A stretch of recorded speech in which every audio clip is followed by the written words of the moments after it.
তো সেইখানে দাঁড়িয়ে মানে এরা রীতিমতো লুটছে। 1 টাকাও লাগেনি পারমিট করতে, এটা খুব ইম্পর্টেন্ট। মালদা বাইপাস ঢোকার আগে একটুর জন্য বেঁচে গেছে। আরে পাখিটা মনে হচ্ছে জম ফাঁসলো। হ্যাঁ হ্যাঁ, রোডস অ্যান্ড থ্রটলস।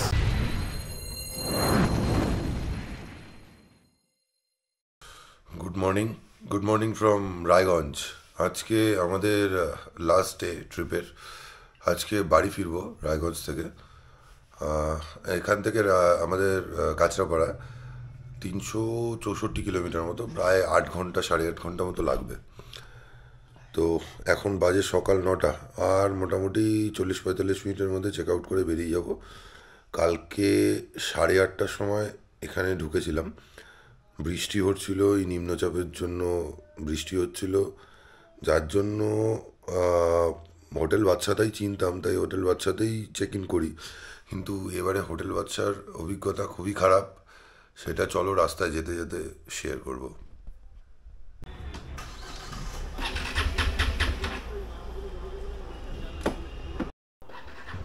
চলো স্টার্ট করলাম। রায়গঞ্জ হোটেল বাদশা।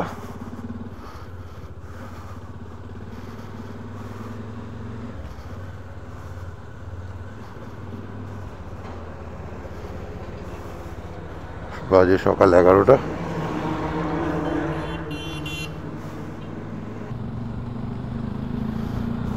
রায়গঞ্জ টাউন ছেড়ে এবার চলে এলাম হাইওয়ের উপর। এই টাউনটাতে আর ঢুকতে হবে না, এই ফ্লাইওভারটা চালু করে দিলেই।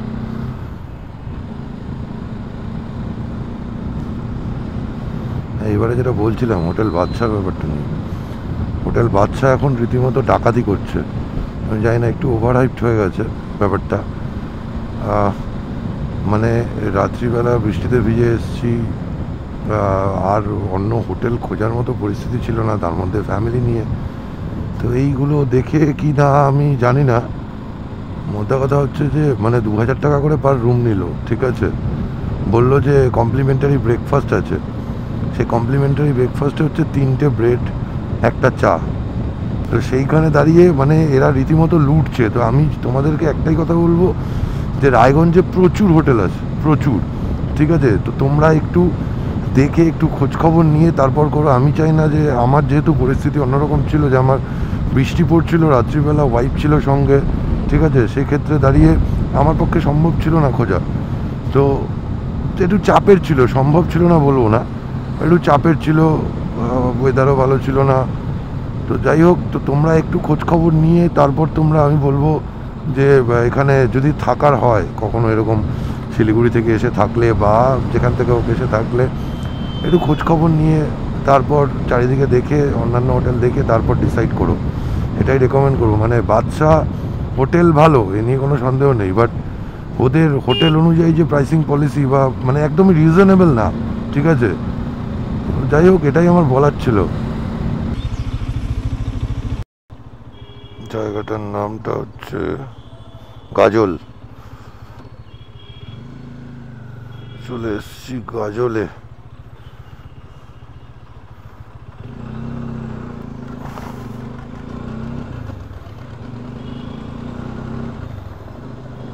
ও, পারমিটের ব্যাপারে একটা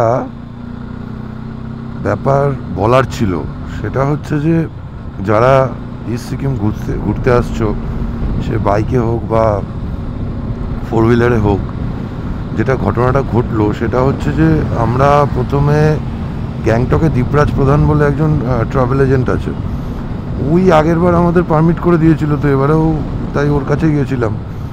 তো যাই হোক, ওখানে যাওয়াতে ওরা আমার বাইকের যে পারমিটটা 2 দিনের জন্য জুলুক এক্সিট ছিল, সেই পারমিটটা ওরা আমাকে 1500 টাকা নিল, টোটাল 1500 টাকা নিল পারমিট। আর পাখিদার 4 হুইলারের জন্য বললো যে ওটা 3 মাইল, যেটা মানে অ্যাকচুয়ালি ফার্স্ট চেক পোস্ট আর কি ইস্ট সিকিমে ঢোকার জন্য, সেখান থেকে নাকি হয়ে যাবে, এখান থেকে হবে না, ওখানে গিয়ে করতে হবে, সব ডকুমেন্ট লাগবে। তো একটু টেনশন ছিল পাখিদার হবে কি হবে না, না হলে কি করবো, আমাদের নাথাং ভ্যালিতে বুকিং ছিল অলরেডি। তো যাই হোক, তারপরে আমরা ওখানে গেলাম, আমার তো পারমিটটা পেয়েই গেলাম, আমি আগের দিন সকালে দিয়েছিলাম, আমাকে পরের দিন সকালবেলা অনলাইন পারমিটটা আর দুপুরবেলা, আগের দিন দুপুরবেলা আমাকে অফলাইন পারমিটটা দিয়ে দিয়েছে। তো পরের দিন সকালবেলা গেলাম, পারমিটের আমাকে প্রিন্ট আউট করতে হয়েছে, জেরক্স করতে হয়েছে, মানে ফটোকপি করতে হয়েছে কয়েক কপি। তো যাই হোক করে টোরে তারপরে যখন গেলাম ওখানে গিয়ে পাখিরা ওখানে গিয়ে ম্যানুয়াল পারমিট করলো, তারপর যেটা জানতে পারলাম আমি, সেটা হচ্ছে যে 1 টাকাও লাগেনি পাখিদার গাড়ির পারমিট উইথ প্যাসেঞ্জার, 1 টাকাও লাগেনি পারমিট করতে। এটা খুব ইম্পর্টেন্ট। ওইখান থেকে ডিরেক্ট হয়তো আমরা রিস্ক নিই না, হবে কি হবে না, বাইকে গেলে আমি যদি বাইক নিয়ে গিয়ে ওখানে পারমিট অ্যাপ্লাই করতাম তাহলে আমারও 1 টাকাও হয়তো লাগতো না। কিন্তু ওই যে বললাম যে আমরা রিস্ক নিই না, কারণ বেরোনোর দিন দেখা গেল যে হচ্ছে না, তাই আমরা করে নিই। ঠিক আছে, এবার বলি আরেকটা কথা, সেটা হচ্ছে যে আমি কি একটা ব্লগ দেখে, আমি গনি বলে একজন আছে, গনি ভাই, যাই হোক, গনি বলে একজন আছে যে পারমিট করে দেয়, এবং তার পারমিট জন্য আমি তাকে ফোন করেছিলাম, ঠিক আছে, এখানে আসার আগে থেকেই। সে বলেছিল পার ডে 2000 টাকা করে লাগবে বাইকে, 4 হুইলার হয়তো আরও বেশি নেবে, বাইকে পার ডে 2000 টাকা করে লাগবে। তো তোমরা যারা ব্লগ দেখে এই গনি ভাইকে কন্ট্যাক্ট করছো, তোমাদেরকে সবাইকে বলে দিই যে তোমরা ওখানে গিয়ে, গ্যাংটকে গিয়ে, ওখানে এমজি মার্গে অনেক এজেন্ট আছে, ওদের সাথে কথা বলতে পারো, অথবা আমি যেটা বললাম, যদি রিস্ক নিয়ে যাও তাহলে তোমরা ডিরেক্টলি ওখানে গিয়ে 1 টাকাও খরচ হবে না, সেইখানে গিয়ে তোমরা পারমিটটা করে নিতে পারো। ঠিক আছে, এবার আরেকটা আমি উপায় বলে দিতে পারি, সেটা হচ্ছে আমরা নর্মালি যাই, একটা দিন আমরা গ্যাংটকে রাখি, তো সেই দিনটা তোমরা চেকপোস্টে চলে গেলে, চেকপোস্ট ওখান থেকে 3-4 কিলোমিটার হার্ডলি, সেই দিনটা তোমরা চেকপোস্টে চলে গেলে সকালে গিয়ে ওদের সাথে কথা বলে এলে যে হবে কি না, কি লাগবে না লাগবে, এইটুকুনি যদি করতে পারো, হয়তো 3-4 কিলোমিটারের জন্য তোমার অল্প কিছু তেল পুড়বে, ঠিক আছে, কিন্তু তাতে তোমার অনেক টাকা সেভ হয়ে যাবে, অনেক টাকা। তো গাইজ, তোমাদের আমি এটা বলবো যে এই গনি যে আছে, ওর সাথে যোগাযোগ করে তোমরা ফোন করতেই পারো, সেটা সম্পূর্ণ তোমাদের ব্যক্তিগত চয়েস, কিন্তু আমি রেকমেন্ড করব, যদি কেউ এজেন্টের থ্রু করতে চাও তাহলে এমজি মার্গে অনেক আছে, গ্যাংটকে অনেক আছে, ওখানে গিয়ে তোমরা খোঁজ খবর নাও, অনেক কমে পাবে। আর যদি একটু রিস্ক নিয়ে তোমরা ওইখানে যেতে পারো বা আগের দিন গিয়ে কথা বলতে পারো, তাহলে তোমাদের পুরো টাকাটাই সেভ হয়ে যাবে, একটুও খরচ হবে না। এই জিনিসটা খুব ইম্পর্ট্যান্ট, এটা আমি ওই জন্য, এটা আমার বলার ছিল, আমি বলার সুযোগ করে উঠতে পারিনি, কালকেও বৃষ্টি হচ্ছিলো এত, আমাকে ক্যামেরা রেকর্ডিং করতে পারিনি, আমি ক্যামেরা বন্ধ রেখেছিলাম, তো যার জন্য আমি এখন ওটা বলে দিলাম। বাকি সম্পূর্ণ তোমাদের চয়েস, আমার জাস্ট ইনফরমেশান দেওয়ার দায়িত্ব, কর্তব্য বলতে পারো, আমি দিয়ে দিলাম, ঠিক আছে। এবার তোমরা যেটা ভালো বুঝবে তোমরা করো, তবে আমি চাই যাতে কেউ না ঠকে, তাই জন্য আমি ইনফরমেশানটা দিলাম। চলো এবার এগোতে থাকি। টাইম হচ্ছে এখন 12টা 20। মালদা বাইপাস ঢোকার আগে একটুর জন্য বেঁচে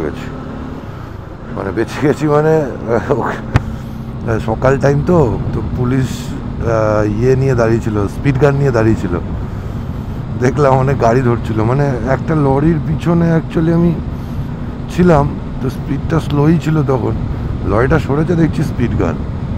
তো যাই হোক, আমি পাখিদা অনেক পিছনে, আমি সঙ্গে সঙ্গে দাঁড়িয়ে ওই জন্য পাখিদাকে ওয়ার্ন করে দিলাম যে স্পিড গান নিয়ে দাঁড়িয়ে আছে, একটু স্পিডটা কন্ট্রোল করে এসো, কন্ট্রোল মানে আর। শেষ হলো মালদা টাউন, এটা মালদাটা মানে মালদা বাইপাসের এক্সিট।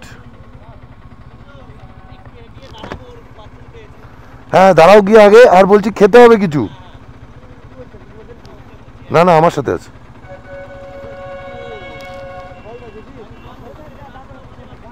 তুমি আগে যাও, গিয়ে দাঁড়াও। কালিয়াচকের সেই বিখ্যাত জ্যাম, শুধু মানুষ হলে হয়, টোটোর উৎপাত বাবারে। আগে থেকে বলে রাখি, পার্সোনালি আমার টোটোর সাথে একটু শত্রুতাই আছে, কারণ আমার খুবই ইরিটেটিং টোটো। টোটো বেসিক্যালি হাইওয়েতে চলাই উচিত না, যে গাড়িটার কোনো লাইসেন্স নেই হ্যাঁ মানে যে গাড়িটা যে ইচ্ছা পারে কিনে নিচ্ছে, যে গাড়ি কখনো চালায়নি সে কিনে নিচ্ছে, নিয়ে রাস্তায় বেরিয়ে পড়ছে, রাস্তায় বেরোচ্ছে ভাই, হাই রোডেও বেরিয়ে পড়ছে, এইসব হাইওয়েগুলোতেও বেরিয়ে পড়ছে, এরা কোনো সেন্স নেই গাড়ি চালানোর। হ্যাঁ, তো টোটোর প্রতি আমার একটু ইয়ে আছে, তো ধরে নাও সেটা রেসপেক্টে, মানে সেই দিক থেকেও ধরতে পারো বা নিরপেক্ষভাবেও ধরতে পারো, যাই হোক এই সেই বিখ্যাত জায়গা যেখানে টোটোর অত্যাচার, টোটোর রাজত্ব। এই কালিয়াচকের জাংশনটা জাস্ট পার করলাম,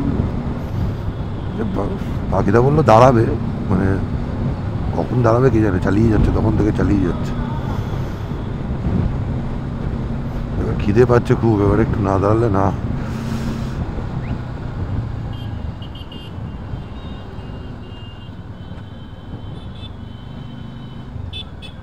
যাওয়ার টাইমে ফারাক্কা ব্যারেজের যে ভিউটা ছিল, যে রেকর্ডিং করেছিলাম, সেটা দারুণ ছিল। তোমরা যদি কেউ না দেখে থাকো তাহলে অবশ্যই দেখো আমার এই সিকিম সিরিজের ডে 1।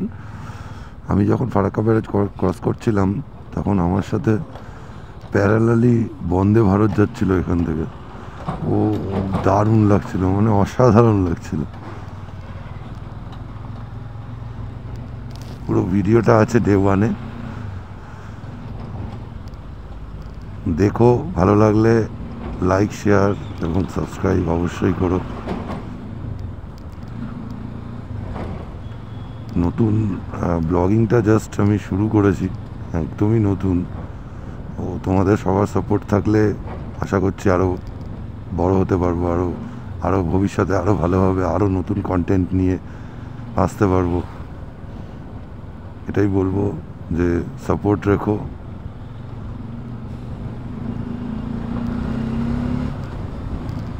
ব্যারেজের এন্ড পয়েন্টে চলে এসেছি। পাখিদা বলছিল এই ফারাক্কা ব্যারেজ ক্রস করার পর একটা কোনো ভালো ধাবা আছে। পাখিদা তো পেছনে রয়েছে, এখানে একটু ওয়েট করে নিয়ে আসুক, পাখিদাকে একটু আগে পাঠাই, ও চেনে ধাবাটা যেহেতু।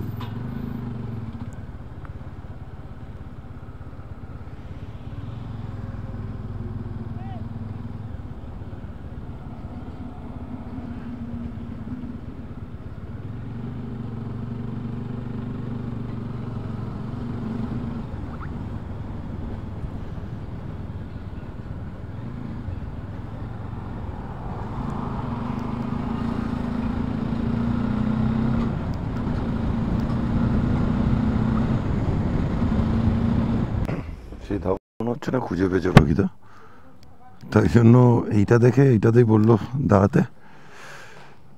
এইটাতে এলাম, এটা অ্যাকচুয়ালি উল্টো ফুটে, আমরা যাচ্ছি ওদিক দিয়ে, এটা উল্টো ফুটে আছে। খিদেও পেয়েছে খুব জোর, তাই উল্টো দিকে ধাবা হোক আর যাই হোক পেয়ে গেলাম, চলে এলাম।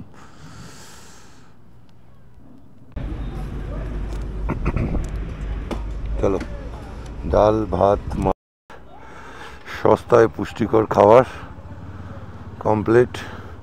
খাবারের কোয়ালিটি খুব ভালো ছিল এবং দামটাও তুলনামূলক অনেকটাই কম।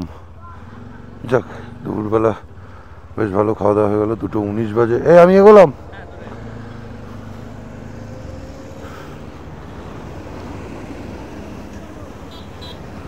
এবার টান দেখা যাক কতটা টানতে পারি। পেট পূজা কমপ্লিট, গাড়ির পেট পূজা তো সকালেই করিয়ে দিয়েছি, চলবে এখন অনেকক্ষণ। ধুলিয়ান তোমরা নিশ্চয়ই জানো, তাও আমি একবার জানিয়ে রাখি, এই সেই জায়গা যেখানে আমাদের গঙ্গা নদীর নাম ভাগীরথী হয়ে গেছে। পরে সেটা আবার নবদ্বীপ বা মায়াপুরের ওখানে গিয়ে সেই ভাগীরথী নদী আবার হুগলি নদী হয়ে গেছে। এই এখন বাজে 2:31, ক্রস করছি ধুলিয়ান। রাস্তা এখনো পর্যন্ত খুবই ভালো, যা বলেছিলাম যাওয়ার সময়।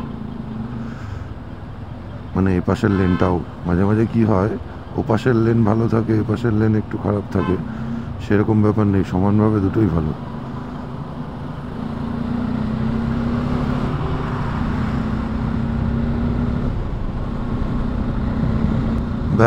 বহরমপুর এখান থেকে এখনো 38 কিলোমিটার দেখাচ্ছে।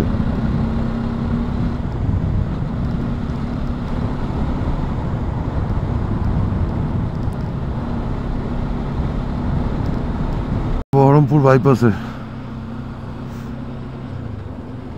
তবে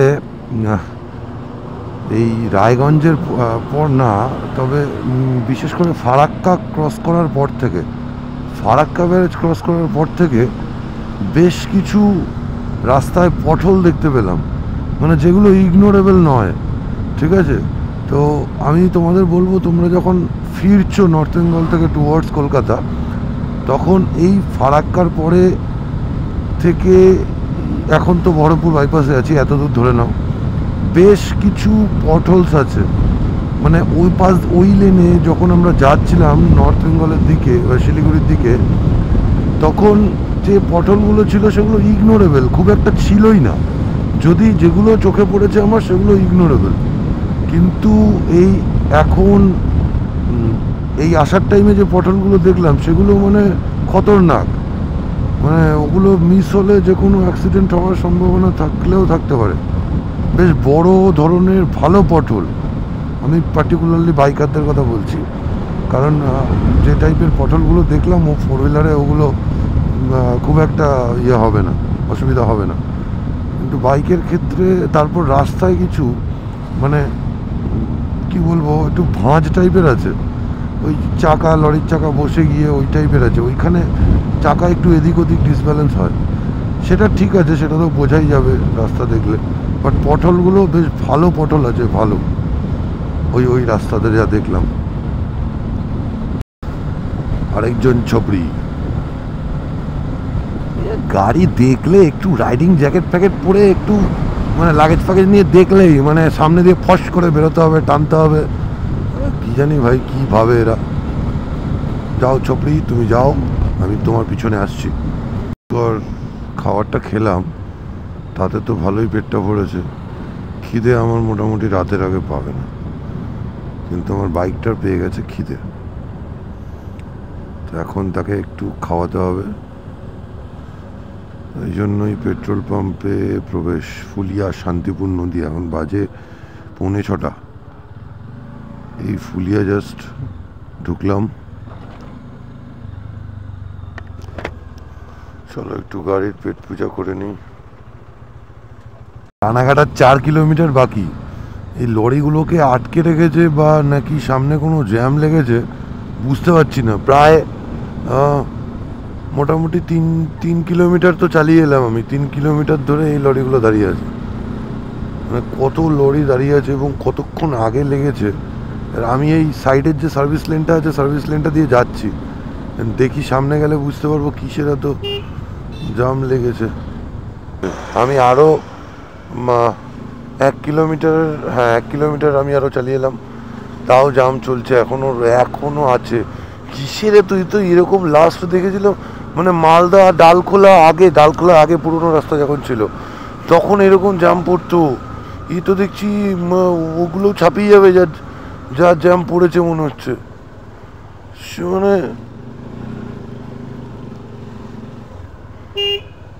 তো বুঝতে পারছি না, এত তো জাম পড়ে না কখনো। লরিগুলো মাঝে মাঝে হালকা হালকা এগোচ্ছে, সে ওই না এগোনোর মতনই আর কি। এই জায়গাটা ন্যারো, একটা একটা করে লরি পাস হচ্ছে। এটার জন্য হওয়ার কথা কি?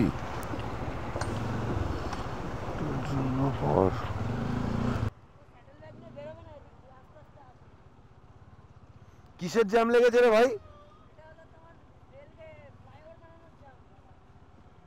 রেল গেটের নাকি? ও আচ্ছা, ফ্লাইওভার হচ্ছে, তার জ্যাম লেগেছে।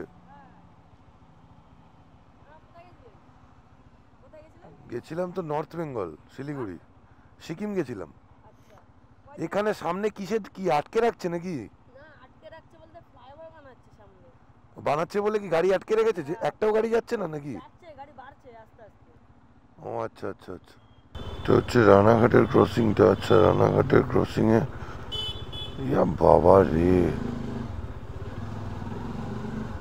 ওপাশের লেন দিয়ে ফোর হুইলারগুলো এসছে, এসে আর কোথায় যাবে, এখানে ফেসে গেছে রে। আরে বাকিটা মনে হচ্ছে জম ফাঁসলো। এ যা মোটামুটি জাম লেগেছে, বাকি তো 2-3 ঘন্টার আগে তো বেরোতে পারবে বলে আই ডাউট।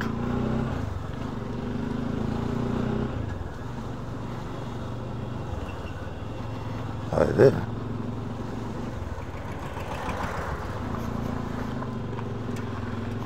ফ্লাইওভারের কাজ চলছে আসল, কিন্তু ইয়ের দিন যেদিন আমরা গেলাম ওপাশের লেনটা কিন্তু অনেকটা ক্লিয়ার ছিল, মানে এরকম লক্ষ্য করিনি। এইটা আজকে ফেরার সময় করছি।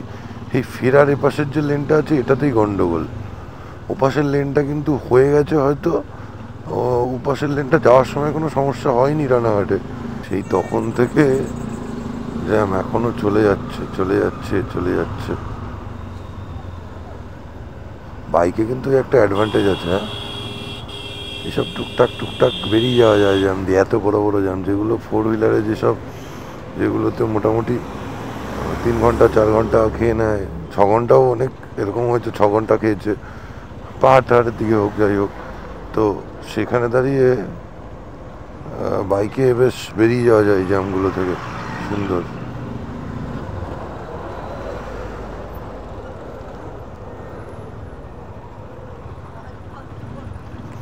ও বাবা, কোনো দিকে জায়গা নেই। ওই যে ওপাশের লেনটা ঠিক আছে, এপাশের লেনটার কাজ চলছে বলে হয়তো পুরো কাদা গো। ওপাশের লেনটার কাজ চলছে বলে এই জন্য ডাইভারশন, এই আস্তে আস্তে গাড়ি বেরোচ্ছে।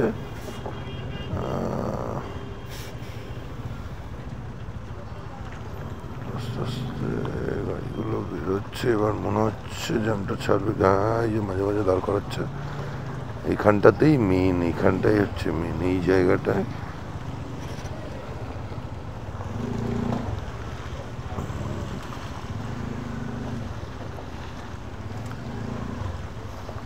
এই জায়গাটায় দাঁড় করাচ্ছে মাঝে মাঝে লোকাল ট্রাফিকগুলোকে ক্লিয়ার করার জন্য।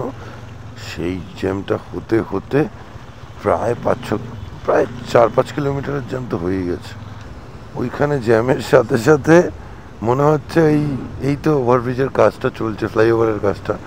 আমার মনে হচ্ছে ওই সামনে রেলওয়ে ক্রসিং যেটা আছে, ঠিক আছে, সেইটাতেও এবং যে এইখানে জাংশনটা দেখালাম রানাঘাটের, সেইগুলো সব মিক্স আপ হয়ে এরা হজবরল সৃষ্টি হয়েছে।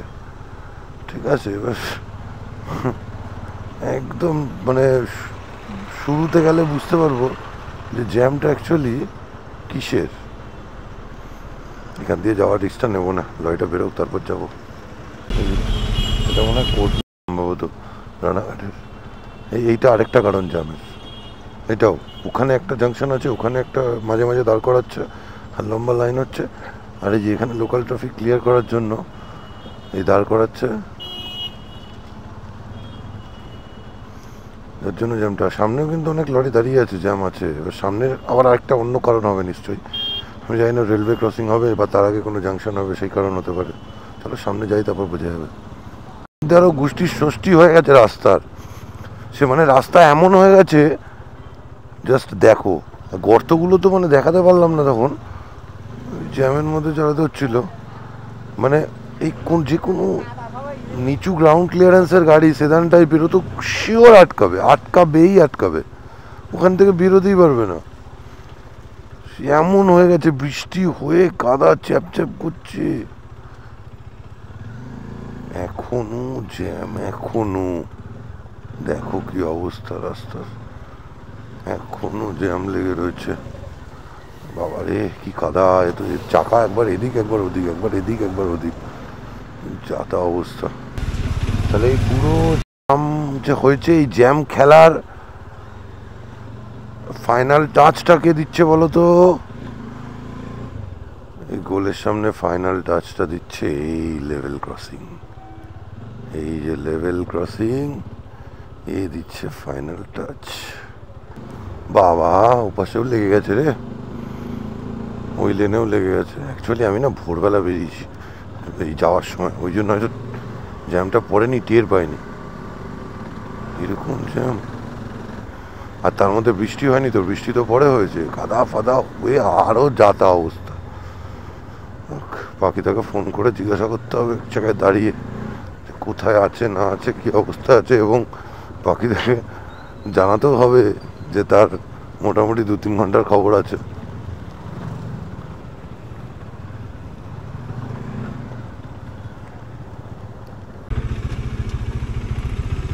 প্রায় 1 ঘন্টা মতো ওয়েট পর আমাদের XUV 300 ফাইনালি জ্যাম কাটিয়ে এলেন। 1 ঘন্টার বেশি হবে হয়তো, আমি এক্স্যাক্টলি বলতে পারবো না, ওরকমই হবে আর কি। এই জাস্ট জ্যামটা কাটিয়ে বেরোলেন। আমি ওই লেভেল ক্রসিংটা ক্রস করে একটু এগিয়ে দাঁড়িয়েছিলাম, এই এলো, তারপর একসাথে আবার বেরোলাম। এই চাকদা জাস্ট ঢুকছি এখন। এই চলে এলাম আমরা কল্যাণী মোড়ে। এখন বাজে 7:38। কল্যাণী মোড়টা সামনে, এই জাস্ট একটা ডাইভারশন নিয়েছি, সামনে হচ্ছে কল্যাণী মোড়। এই এখন পার করছি কল্যাণী মোড়। এই ডান দিকে চলে যাচ্ছে কল্যাণী, আমরা যাব সোজা, আমরা বড় জাগুলি থেকে রাইট টার্ন নেব। বাবা এখানেও জ্যাম। এই চলে এসেছি বড় জাগুলি মোড়ে, এখান থেকে নিতে হবে আমাদেরকে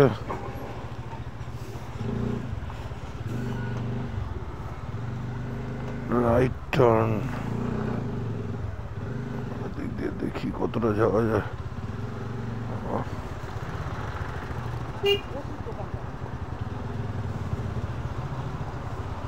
বিশাল জাম লেগেছে।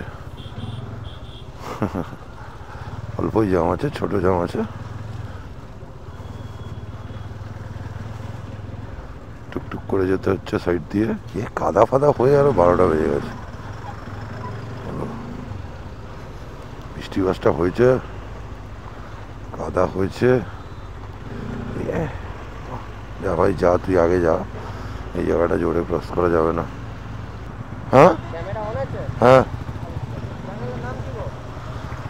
রোডস অ্যান্ড থ্রটলস, ওই টপ বক্সে লেখা আছে দেখো, রোডস অ্যান্ড থ্রটলস।